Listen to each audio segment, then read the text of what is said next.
এই দেখেন সিএনজি থামায় থামায় চাঁদা নিতেছে।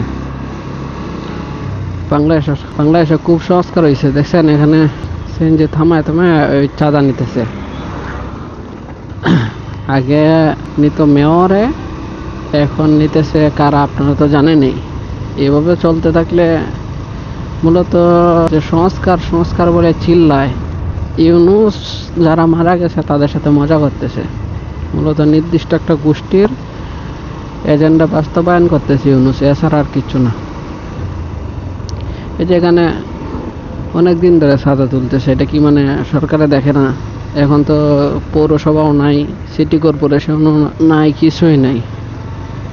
পৌরসভার চাঁদা এখন কি জন্য তুলতেছে আমি তো এটা বুঝতেছি না। মূলত সংস্কার বলতে আমাদের এটাই, আগে এক দলে চাঁদা নিত, এখন অন্য দলে চাঁদা নেয়। সংস্কার এর বাইরে অন্য কোনো কিছু না। কথাটা আপনাদের খারাপ লাগলেও কথা কিন্তু বাস্তব। আর ইউনূস সরকার যারা মারা গেছে শহীদ, তাদের নিয়ে মজা করতেছে, মজা করা ছাড়া আর কোনো কিছু করতেছে না।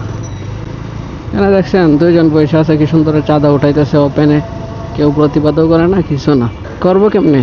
দেশে তো আইন কানুন নাই, আইন কানুন থাকলে না প্রতিবাদ করতো।